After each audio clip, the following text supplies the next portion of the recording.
Salut les néo-autonomistes. La hausse des énergies fossiles et de l'électricité permet au passé de nous rattraper.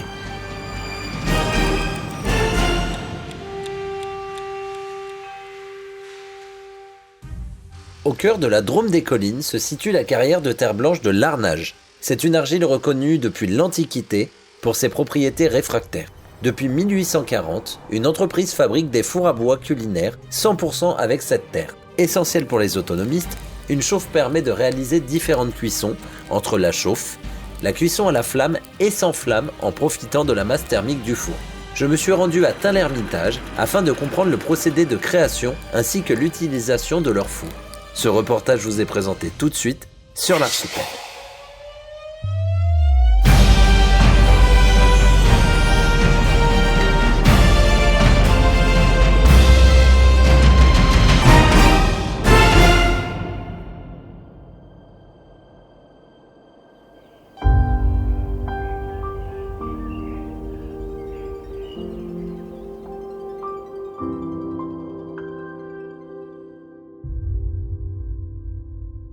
Bonjour Nicolas, Bonjour, merci de nous recevoir chez Le Pagnol.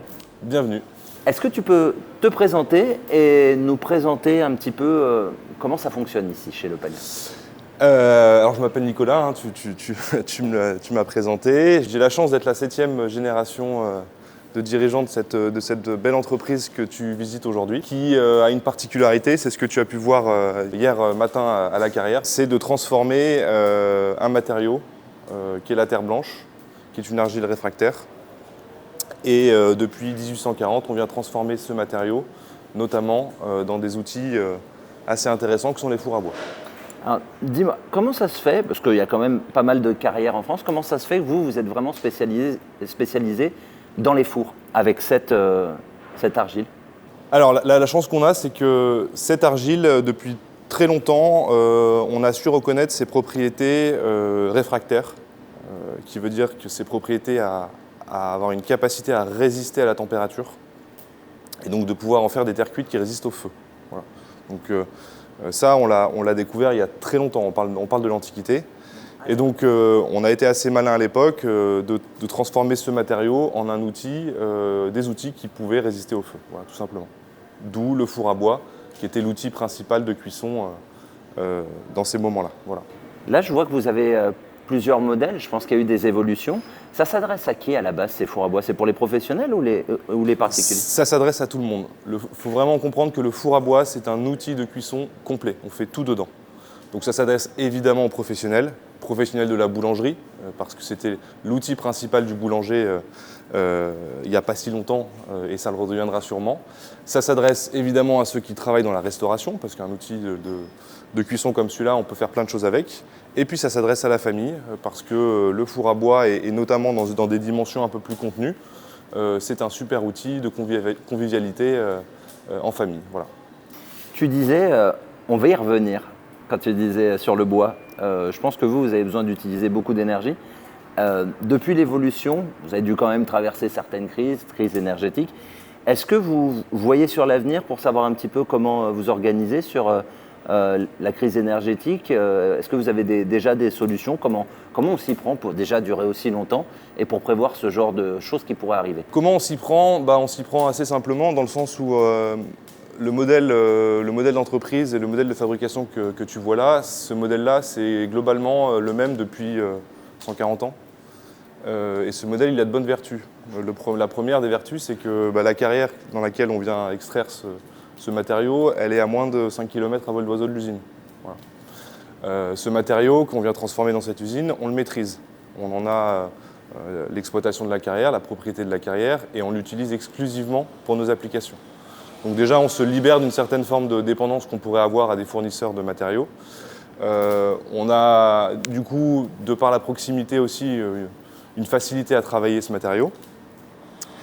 Et puis, ce qui a toujours été un peu la philosophie de l'entreprise, c'est qu'ici, on fait les choses tranquillement, sûrement. On les réfléchit, on ne va pas trop vite. Un peu comme l'utilisation du four à bois. Et ça, c'est quand même, dans des temps un peu incertains, un peu un gage de sérénité. Voilà. Donc, On verra bien ce que l'avenir nous réserve. Maintenant, on sait ici pourquoi on fait les choses, on sait comment on les fait, et je suis à peu près serein sur l'aboutissement que ça apportera. Maintenant, ce que j'aimerais savoir, il y a différentes tailles. Est-ce qu'il y a une taille qui est spécialement conçue pour les boulangers? Est-ce qu'il y a une taille pour les professionnels, pour d'autres que j'aurais oubliés, pour les particuliers? Comment ça se déroule, vos produits? Alors, les boulangers, eux, ont de par la manière d'utiliser le four à bois, un besoin d'espace assez important dans la chambre de cuisson. Donc, le four qui est derrière toi, c'est le four du boulanger traditionnel. Il y a 2,50 m de sol. Et la particularité de ces fours à bois, c'est que le foyer est déporté. C'est-à-dire qu'on ne va pas venir chauffer directement dans la chambre, mais on va chauffer par-dessus à travers un foyer. Okay. On a une flamme qui va remonter dans le four à travers une pièce en fonte qui est un gueulard. Et c'est ce gueulard-là qui va venir chauffer le four. Un four comme ça, c'est une chauffe qui va durer entre 1h30 et 3 heures. D'accord. En fonction de l'inertie restante dans le four, on y reviendra après. Et ensuite, l'utilisateur va venir orienter le gueulard, le faire tourner pour chauffer l'ensemble du four. Et ensuite, on va arrêter le feu, parce que le principe de l'utilisation du four à bois par le boulanger, c'est qu'on va travailler à chaleur tombante. Le boulanger, il chauffe son four, il amène des calories, et c'est seulement une fois qu'il a chauffé son four qu'il vient enfourner ses pains, et les pains sont cuits à chaleur tombante. Voilà. Donc le boulanger, il a besoin de lui de beaucoup d'espace, et il a aussi besoin de beaucoup d'inertie. Le principe de ces fours-là, c'est qu'ils ne sont jamais froids. Traditionnellement, historiquement, les fours étaient utilisés quasiment tous les jours pour faire du pain et autre chose. Et c'est pour ça qu'il y a une grosse masse réfractaire autour du four, parce que cette masse réfractaire, à la première chauffe, elle vient accumuler les calories, et ensuite elle vient les garder. Donc un four comme ça reste en permanence à des températures supérieures à 100-150 degrés.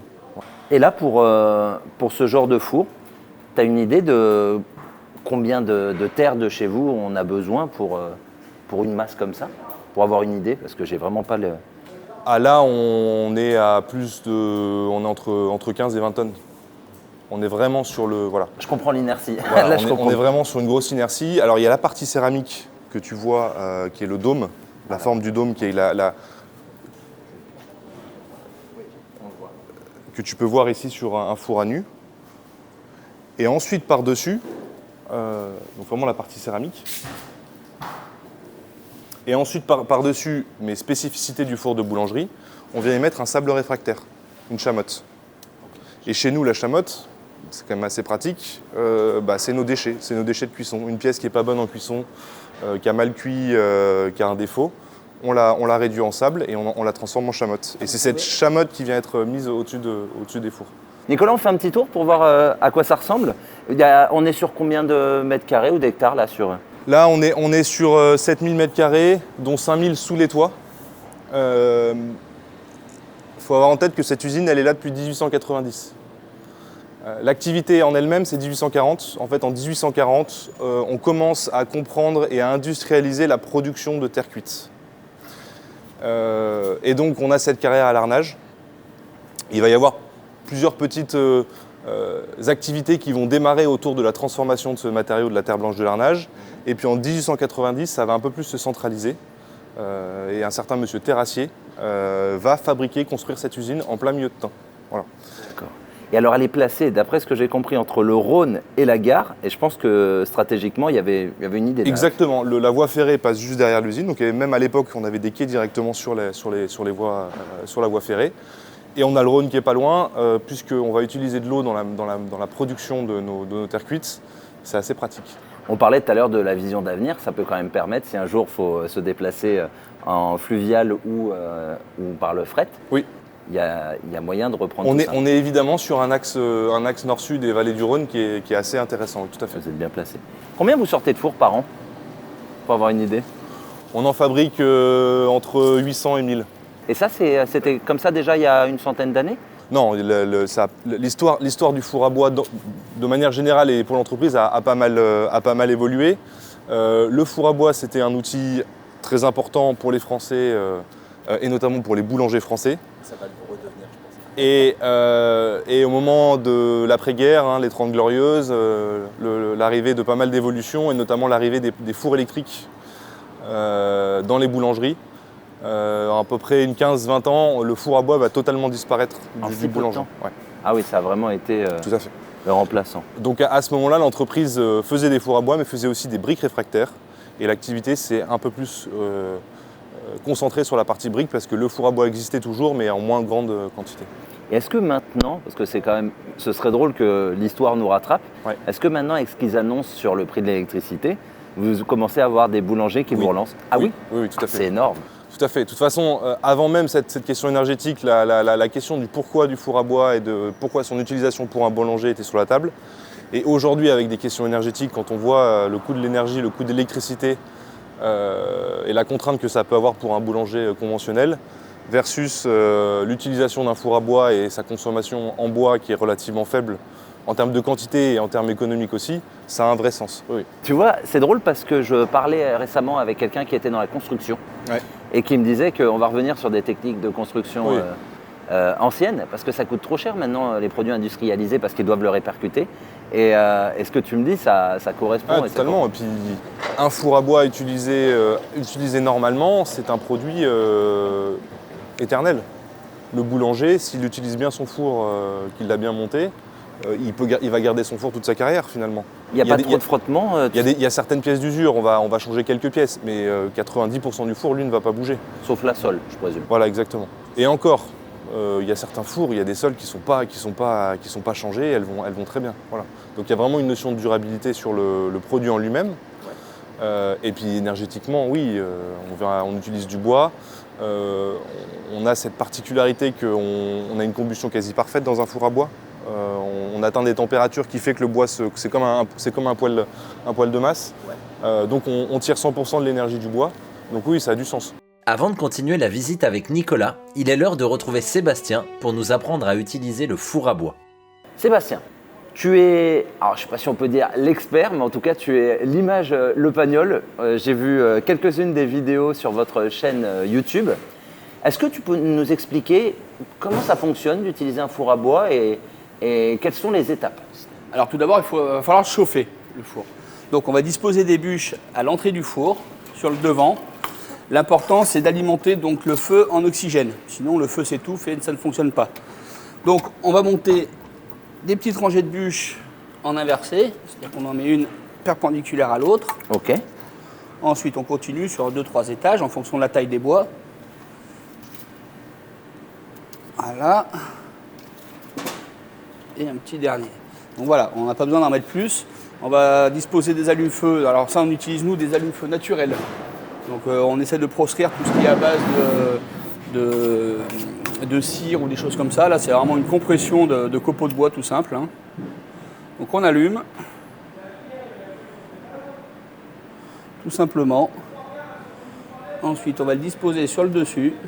Voilà, on va en mettre un deuxième.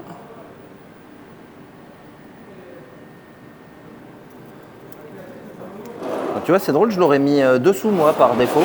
Oui, alors pourquoi on le met sur le dessus? Alors ça marche très bien sur le dessous aussi, hein, mais sur le dessus, le principe c'est qu'on a une flamme et les gaz qui ne sont pas brûlés vont repasser dans cette flamme, du coup on va comburer beaucoup plus de matière. Et du coup on a un meilleur rendement. Et on recrache beaucoup moins de saleté après dans l'atmosphère. Donc voilà, donc là on a vu, on commence à allumer le four. Voilà le four, oui. Et une fois que ça aura pris, on poussera légèrement au milieu, on réalimente. Donc ça va refaire une belle flamme et après on va pousser au fond et on va pouvoir après utiliser le four. À partir de quand tu dis quand ça a pris? C'est quand plusieurs bûches ont... Voilà, quand on voit qu'il y a quand même de la cendre qui s'est formée, qu'il y a une flamme qui s'est réduite, on peut commencer à pousser et à réalimenter. L'important c'est d'y aller vraiment doucement en fait. Là il faut compter à peu près 45 minutes, 1 heure de chauffe pour l'utiliser. Ok. Avant la première utilisation, on fait rien avant 1h45? Alors si, on va profiter de cette chaleur-là qui est dégagée parce qu'elle est présente. Donc on va s'amuser à mettre des petits potimarrons, des butternuts, où on peut faire aussi pré-cuire ses légumes pour les pizzas pendant la montée de la chauffe justement. Donc on utilise vraiment toutes les calories du début à la fin. Alors on va observer un petit peu le four, rapproche-toi un peu. On voit que là le four, il est blanc. C'est-à-dire qu'à l'ancienne utilisation, on l'a bien fait travailler, il a blanchi. Là, il va redevenir tout noir parce que la suie qui va se dégager de la combustion de la bûche va venir se plaquer contre la paroi et du coup, il va être tout noir. Et l'instant où on va voir qu'il va commencer à reblanchir, c'est là où on peut se dire qu'on a atteint la température d'utilisation. C'est ce qu'on appelle la pyrolyse. C'est la pyrolyse. On atteint les 450 degrés, donc du coup, on peut tout nettoyer dedans et on peut commencer à cuisiner ce qu'on veut. Ok. Et à partir du moment où c'est blanc, on peut dire que tout est propre et là tout est nettoyé, voilà, tout à fait. Exactement. Mais dans un premier temps, ça va noircir, donc on va avoir un four tout noir. Et petit à petit, on va avoir quelques pointes blanches apparaître, puis après, ça va s'homogénéiser. Alors, comme j'ai expliqué tout à l'heure, on va passer en 3 phases pour la chauffe. C'est-à-dire qu'on va commencer le feu devant l'entrée du four pour l'oxygéner. Ensuite, une fois que le four a pris un peu des calories, on va pousser légèrement au milieu. Et ensuite, on va pousser au fond. Là, je me suis permis d'utiliser la chaleur montante du four, qui est quelque part une énergie qui est disponible, pour pré-cuire des petits légumes qu'on va dresser après sur la pizza. Donc on gagne du temps. Un légume n'aura pas le temps de cuire en 1 minute et demie, c'est impossible. Donc on va les pré-cuire à la montée, on va utiliser cette chaleur disponible en fait pour pré-cuire nos aliments. Donc là, on s'est servi de ça, on va le réserver pour tout à l'heure. Ok. Et ensuite, je te parlais de la couleur de la voûte. Donc là, on va se pencher un peu, on va aller regarder un peu en haut du four. Ça commence à blanchir. Et on voit voilà, exactement que ça commence à blanchir. Donc en partie haute, on est toujours plus chaud en haut. Et ben du coup, on atteint les 400 degrés, 450 degrés de la pyrolyse. Donc là, on voit que le feu est un peu mollasson. On a rajouté des bûches tout à l'heure. On va réalimenter avec 2-3 bûches. Et après, on va remonter en température. Et à ce niveau-là, on atteindra les 450 degrés d'ici un quart d'heure, 20 minutes.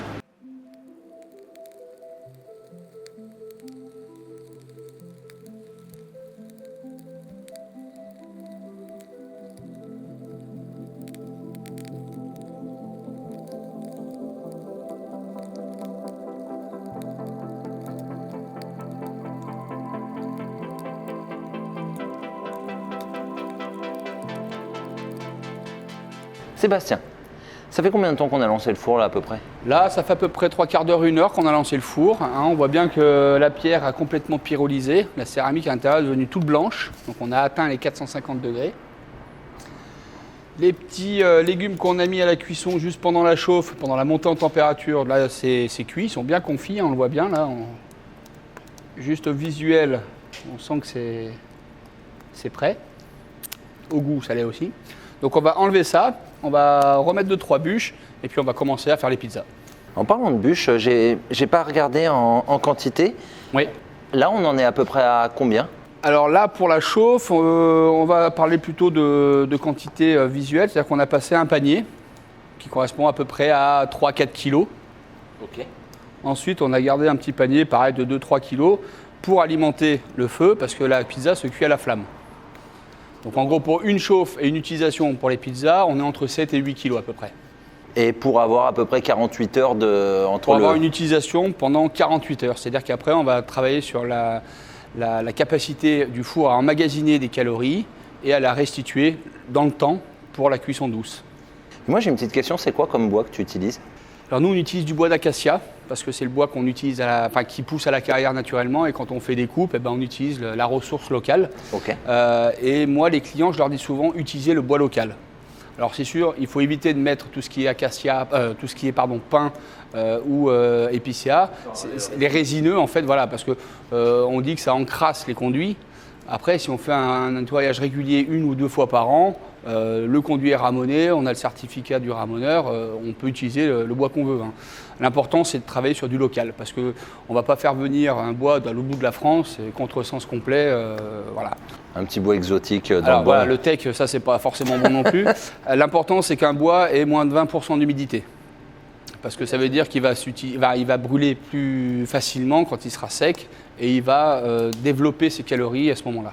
Tu as déjà vu des gens mettre du bois de palette? Parce que je sais qu'il y en a qui font de la récup. Alors, conseillé, pas conseillé? Non, c'est complètement pas conseillé du tout. Tout ce qui est bois traité, fruitier traité pendant 20 ans contre les insecticides, des choses comme ça, on évite aussi. Nous, on est dans une région où il y a beaucoup de sarments de vigne, mais ça peut être des vignes traitées, donc on évite aussi. Alors qu'on dit que ça donne du goût. Alors le sarment de vigne, oui. Mais Alors si on a du sarment de vigne bio, où on sait que depuis la naissance, la genèse du pied de vigne, il est bio, on peut y aller, il n'y a pas de problème. L'important, c'est que les traitements sont à proscrire. On va faire de l'alimentaire, on va cuisiner dedans, et si on se met des produits chimiques dedans, on en a déjà assez autour de nous, c'est pas le principe. Ok, même si on arrive jusqu'à la pyrolyse, et là on se dit que tout Il reste plus rien normalement. Oui, mais alors on va pas cuire à la pyrolyse, on va pas cuire à 700 degrés à chaque fois. Oui. En fonction des aliments, on va cuire certaines choses à la flamme, donc comme la pizza, des grillades, on va voir ça tout à l'heure. Et après, on va travailler sur la chaleur tombante du four. Et là, du coup, on n'a plus du tout de flamme, on ne sera plus à 450 degrés, donc on n'aura plus un four auto-nettoyé. Je sais que je l'ai vu dans les vidéos, vous faites pas mal de pizzas ici. Et tu m'as dit un petit truc, je me suis dit, ça faut que je l'enregistre. Pour les pizzas, il faut du temps pour la pâte, c'est extrêmement important. Alors on peut faire une pizza en 2 heures, hein, c'est-à-dire qu'on va gaver la farine de levure, elle va monter, ça va être impeccable. Par contre, c'est moins digeste. Donc moi, je préfère travailler une pâte que je fais 24 heures en avance, minimum. 48 heures, c'est mieux. On va travailler pour 1 kg de farine, on va mettre 3 grammes de levure seulement. Ok, c'est pas énorme. Voilà. En fait, on va laisser le temps à la pâte de travailler, de faire son réseau de gluten tout seul et vraiment de se développer de la manière la plus douce possible. Un peu comme la montée en température du four. C'est-à-dire qu'on ne va pas lui mettre plein de buts direct, on va le faire chauffer progressivement pour petit à petit le monter à la température d'utilisation souhaitée. Excellent. Voilà. Bah écoute, à force de parler de nourriture, ça ça commence à donner faim. On va se caler une petite pizza. Allez, avec plaisir. Donc là, le four est prêt à accueillir nos pizzas. Donc on va mesurer la température quand même. Voilà, là, on est à 453 degrés. Donc là, on est pile poil pour enfourner les pizzas. Allez, suis-moi, c'est par là. Et maintenant, on est sur la création alors. Donc là, maintenant, on va façonner la pizza. Donc pour ce faire, on a fait des pâtons. Il faudrait une petite corne.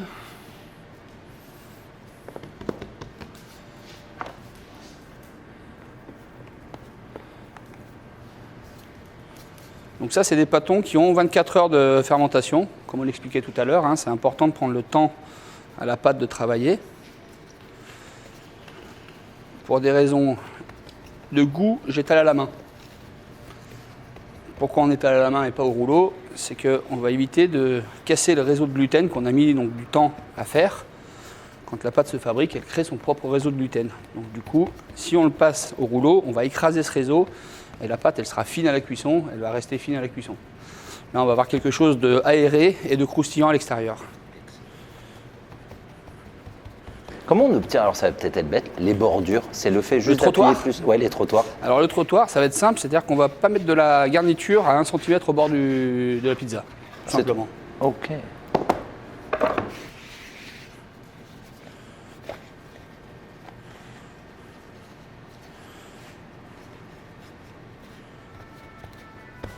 Donc une fois qu'on a ça, on va mettre une base. Donc là, une petite sauce tomate qu'on a préparée la veille.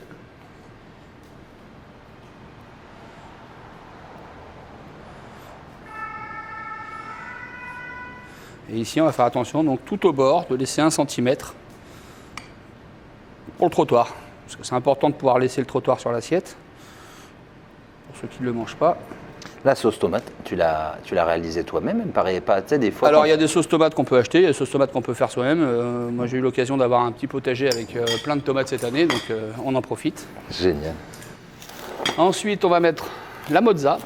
Alors, pourquoi on met la mozza maintenant et pas après sur le dessus? C'est que visuellement, c'est important de pouvoir voir les ingrédients qu'on a cuisinés. Si on met la mozza par-dessus, on va faire un lit de mozza et tous les ingrédients seront en dessous et on va rien voir. Et donc, visuellement, ce ne sera pas beau. Donc, on va dresser la mozza maintenant. Et c'est à force d'en faire ou t'as été voir des pizzaiolos? C'est à force d'en faire et puis de discuter avec nos clients pizzaiolos aussi. Hein.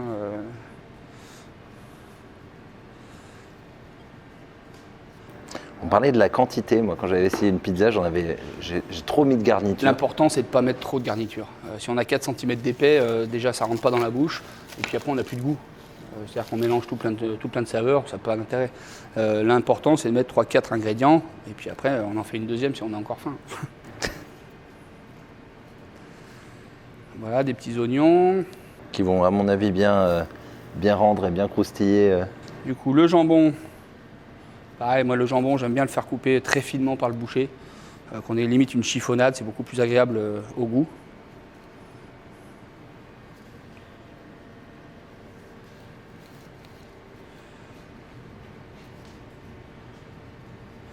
Et puis ce que j'aime bien, moi, c'est un peu de reblochon.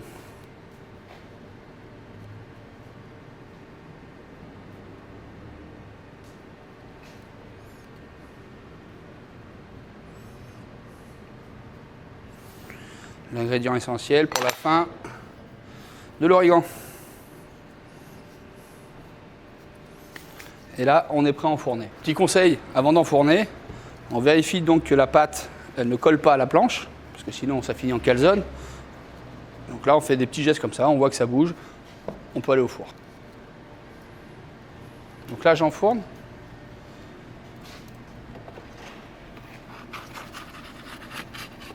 Tout doucement. Donc la pizza au four à bois, c'est entre 1 minute et 1 minute et demie de cuisson. Donc il faut vraiment la réserver, l'observer en permanence et ne pas hésiter à la retourner. Ça va très vite. Hein. Et oui, c'est impressionnant. Ouais. Et c'est pour ça qu'on pré-cuit nos légumes en amont à la chauffe. Vu qu'en 1 minute et demie, ça n'a pas le temps de cuire.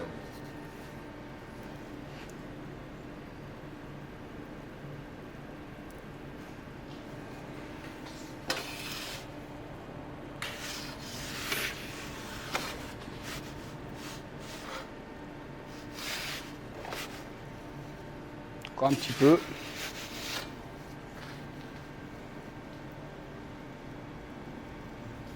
On voit que le fromage commence à couler là.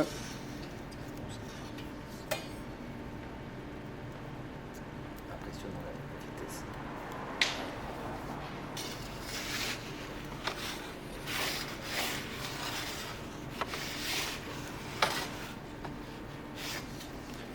Et là, dans peu de temps, on va pouvoir la sortir.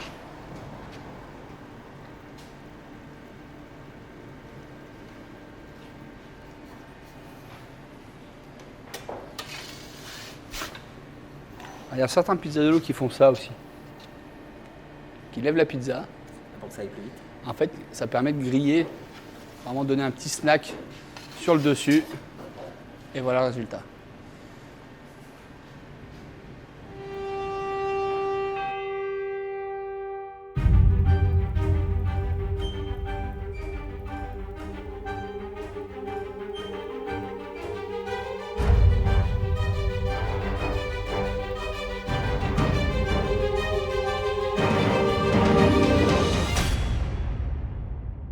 Alors là, on arrive dans la partie fabrication.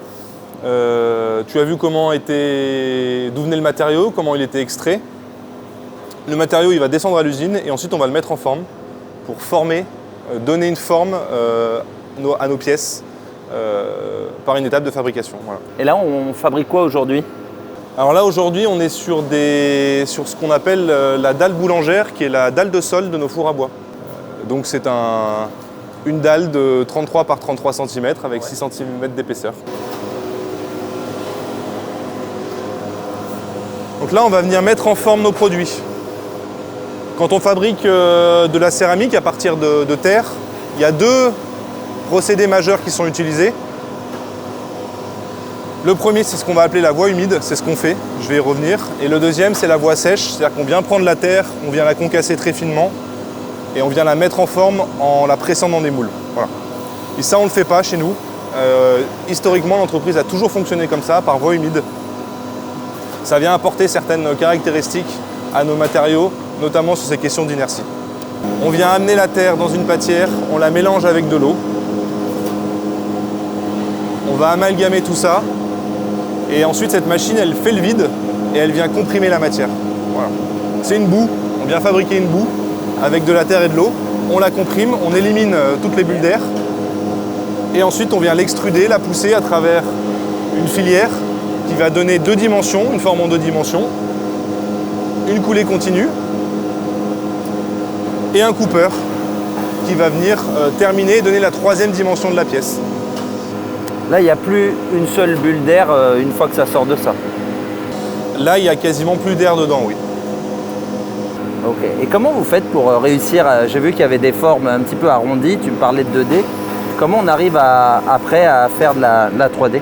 Alors ça, c'est tout le métier de fabrication, c'est-à-dire qu'en fonction des formes, on va avoir une filière qui va être différente. Ouais. Là, on est sur une forme simple, hein. Une dalle, c'est un rectangle, c'est un parallélépipède. Il n'y a pas beaucoup d'opérations. J'ai un rectangle en sortie, j'ai un cooper et ma pièce est terminée. Ouais, comme un massicot géant. Exactement. Ouais. Dès lors qu'on va avoir des pièces un peu plus complexes, là, les filières vont un peu évoluer. Et voire même pour certaines pièces, on va devoir ajouter des opérations manuelles de recoupe. Parce qu'on ne saura pas le faire automatiquement comme là. On va avancer la fabrication, on a mis de la terre, on a mis de l'eau. On est à peu près à 20% d'humidité après avoir fabriqué. Et l'objectif, ça va être de descendre en dessous des 2%. Pourquoi? Parce que dès lors qu'on va cuire à plus de 1200 degrés, on ne peut pas se permettre d'avoir une goutte d'eau dans le matériau parce que la goutte d'eau, elle se vaporise et donc ça fait exploser la pièce. Donc j'ai 20% d'humidité, l'objectif c'est de redescendre à 2% d'humidité avant cuisson. Donc ça s'appelle l'essayage, c'est l'étape la plus longue chez nous finalement. C'est quoi que tu appelles long pour qu'on ait une petite idée? Ça va être entre 3 semaines et 3 mois en fonction des pièces. Sachant que la particularité du séchage,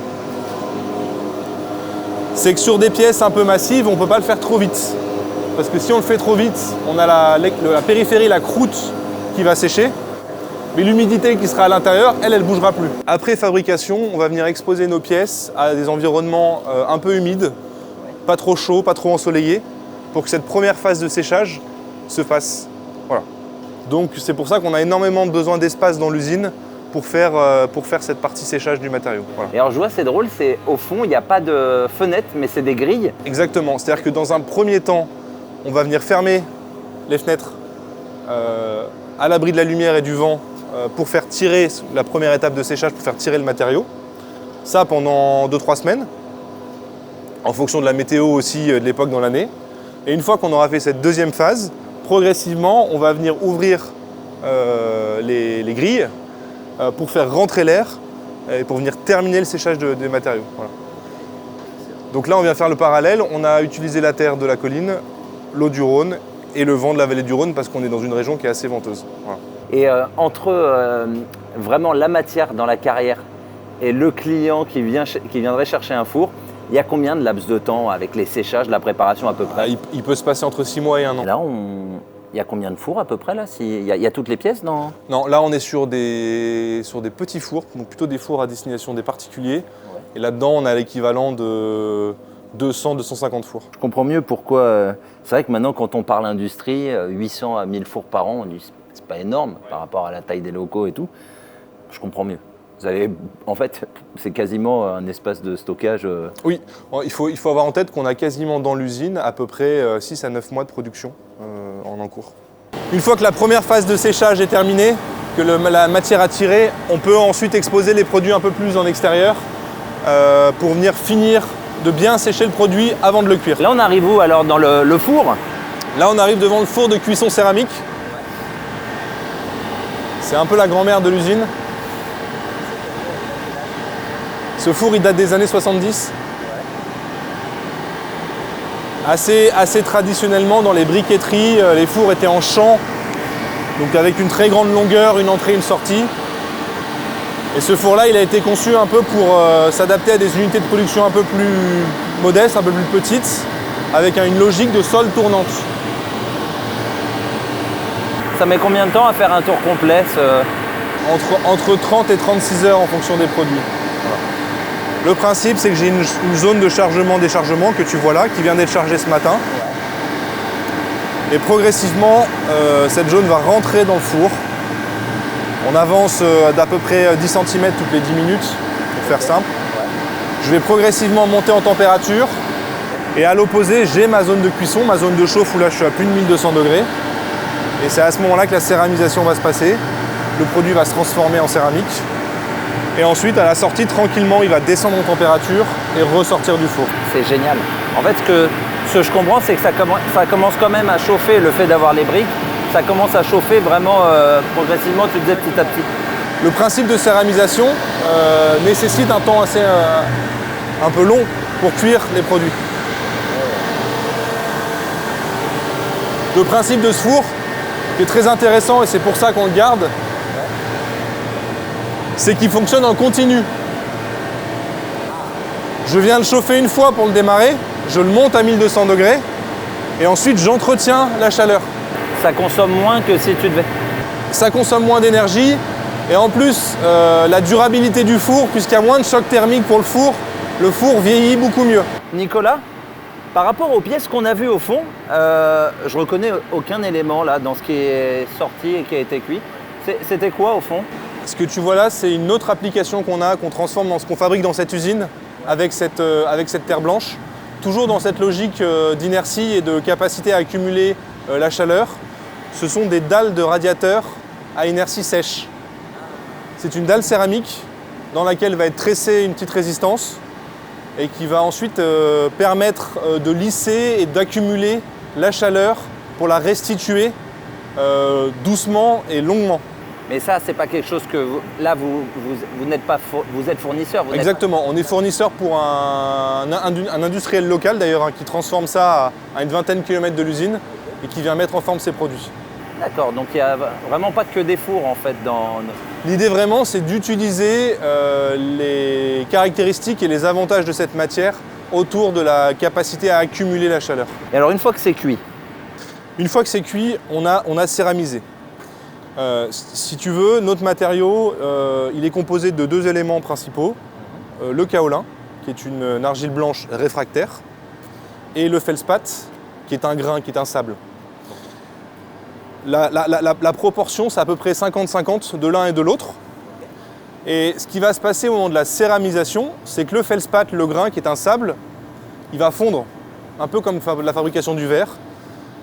Il va fondre et lui, il va apporter la structure, la capacité du matériau à résister, à tenir. Le kaolin, lui, va rester dans le matériau et le kaolin, c'est lui qui a les propriétés réfractaires. Donc le kaolin va venir apporter la capacité à résister à la température. Voilà. Donc c'est la combinaison des deux qu'on ne peut obtenir qu'à la céramisation qui va donner toutes les caractéristiques de notre produit. La résistance à la température et la capacité à accumuler la chaleur et à la restituer doucement l'inertie. Voilà. Combien il y a de personnes en France encore qui sauraient faire, même si j'ai bien compris qu'il y avait différentes capacités de réfractation, si je dis pas, on dit comme ça? Non, de réfractaire, c'est mieux. Des capacités réfractaires. Combien vous êtes encore en France à faire ça alors? Alors, avec ce matériau-là, on est les seuls. Voilà. Après, du réfractaire en terre cuite, il y en a très peu. C'est vraiment des métiers qui ont vraiment disparu. Alors, on va sûrement y revenir, mais ce métier-là, il est un peu unique. Adossé à ce matériau qui est aussi assez unique, ce que tu vois ici, tu ne le verras pas dans beaucoup d'autres endroits. Voilà. Un peu pour ça que je me suis déplacé. Dis-moi Nicolas, vous avez été patrimoine ou entreprise patrimoine. Concrètement, ça veut dire quoi? C'est parce que vous gardez ce savoir et qu'on ne veut pas le perdre? Exactement. Alors on fait partie des EPV depuis des années déjà. On a fait partie des premières entreprises qui ont bénéficié de ce label. L'idée de ce label, c'est de venir préserver un patrimoine industriel, un patrimoine d'art. Le métier que tu vois ici, c'est un métier, comme je te l'ai expliqué, qui a bientôt plus de 140 ans. Et donc l'objectif, c'est de préserver ce modèle et c'est de préserver tout le savoir-faire qu'il y a autour de ce modèle, tout simplement. On est audité tous les 5 ans. Il y a une vraie logique, il y a un cahier des charges qui est assez clair et il y a une vraie logique à maintenir des mécanismes et tout ce qui peut assurer et garantir la préservation du patrimoine industriel. Oui. D'accord, donc il faut changer le moins possible et continuer à garder ce patrimoine. Il faut en tout cas maintenir au mieux ces savoir-faire autour de la transformation de nos produits, tout simplement. Mais c'est une bonne chose, dans le sens où c'est en maintenant ce savoir-faire qu'on arrive aujourd'hui à faire ces produits qui sont exceptionnels. Merci à toi Nicolas.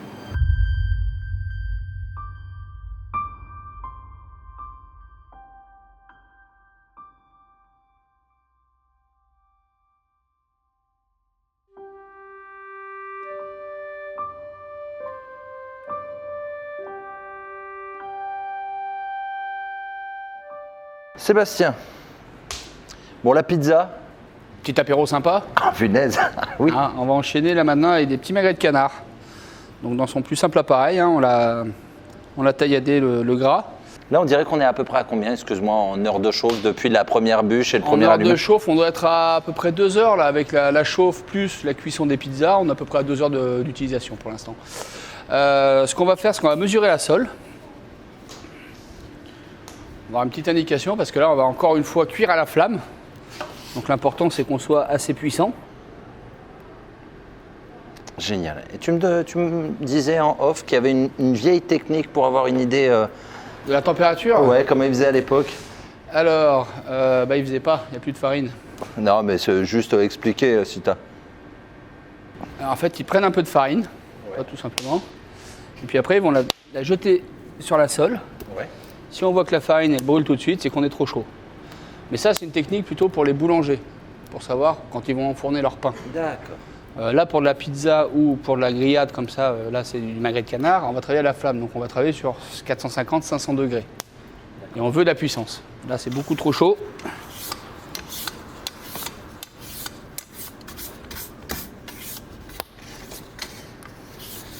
Et là, maintenant, on va enfourner les magrets. La magret, tout simplement, donc je te dis, on a tailladé le lard. On va la poser directement sur le lard, sur la sole. Ok. Moi, tu dis là, moi j'aurais dit là, c'est la peau quoi. Le gras. Côté gras. Ouais. T'es prêt? Vendu. Combien de temps là? On a 6 minutes de cuisson.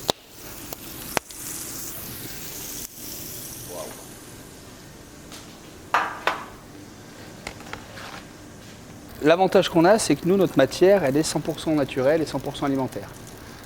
On n'est pas sur un assemblage de béton réfractaire, donc on n'a pas de métaux lourds dans notre matière. Et c'est pour ça qu'on cuit directement sur la sole.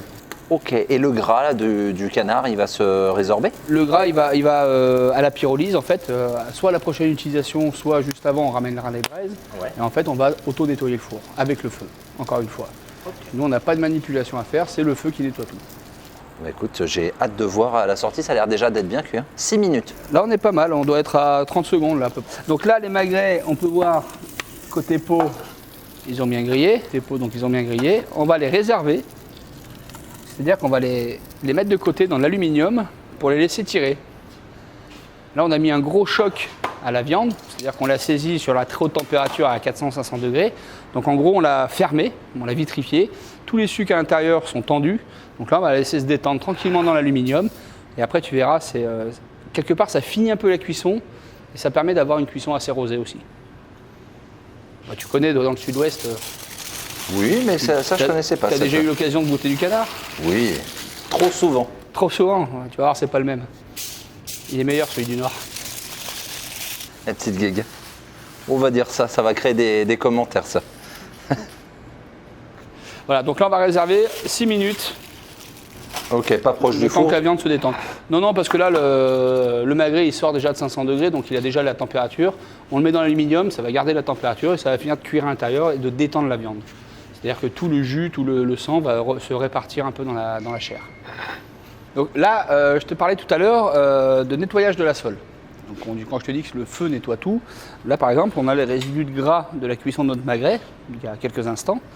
Donc l'idée, c'est de rapporter les braises. Donc là, tu vois, on a un bon lit de braises depuis à peu près 2 heures qu'on utilise le four. On va les chercher au fond et on va les ramener devant. On n'hésite même pas à mettre la bûche aussi, hein. En gros, on va pyrolyser cette partie-là pour la nettoyer. Et ça se fait tout seul. Combien de temps là, tu penses que ça... Là, on va laisser 20 minutes, tranquillou. En plus, là, sur la suite de la cuisson, on va cuire plutôt des pâtes, type du pain. Donc, on va laisser tomber le four. Et après, on enfournera le petit plaisir de la nuit, quoi. Alors, donc là, on va reprendre nos petits magrets de canard qu'on a réservés, qu'on a laissé tirer. Tu vois, le jus qui est ressorti, là, il est vachement plus brillant qu'à l'aller. Ah oui. En 6 minutes, c'est dingue ça. Ouais. Un peu rosé au centre. Le gros avantage du four à bois par rapport à un barbecue où tu grilles tes magrets, c'est que ton gras, il ne va pas couler sur ta cendre, il ne va pas revenir se plaquer contre ton aliment après. Là, la cuisson sur la sole, il n'y a pas du tout de cramé, il n'y a pas de calcination qu'on ingère, quoi. Là, on n'a que le produit pur et dur. Et c'est ça qui est intéressant, parce qu'après, quand tu travailles avec des bons produits, tu retrouves le travail des producteurs, des agriculteurs. C'est ce qu'on veut, ça.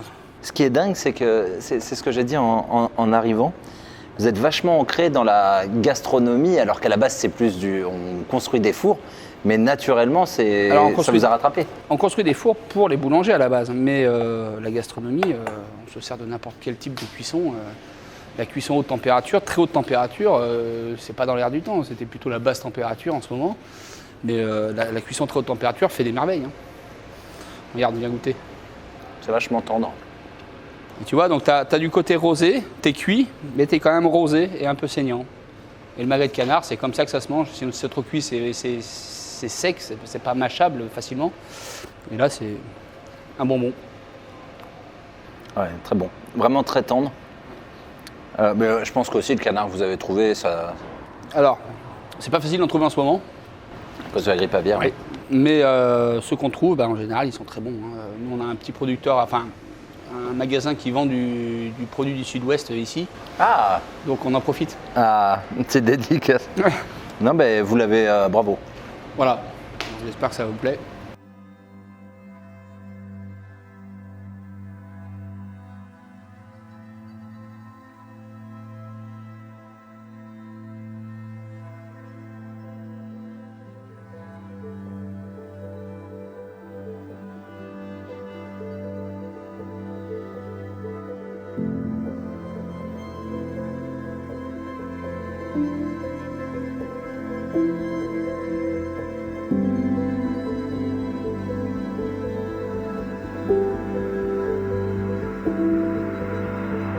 Donc là, on va enfourner le gigot pour toute la nuit. Le four est à peu près à 200-220 degrés.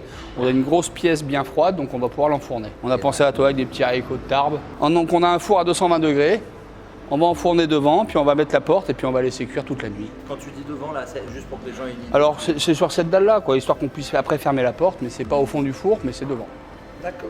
Donc, tu vas voir, regarde, je mets juste là, comme ça. Et ensuite, on le laisse dormir toute la nuit, puis on le retrouvera demain matin. Et on verra les images, je pense que ce sera pas mal.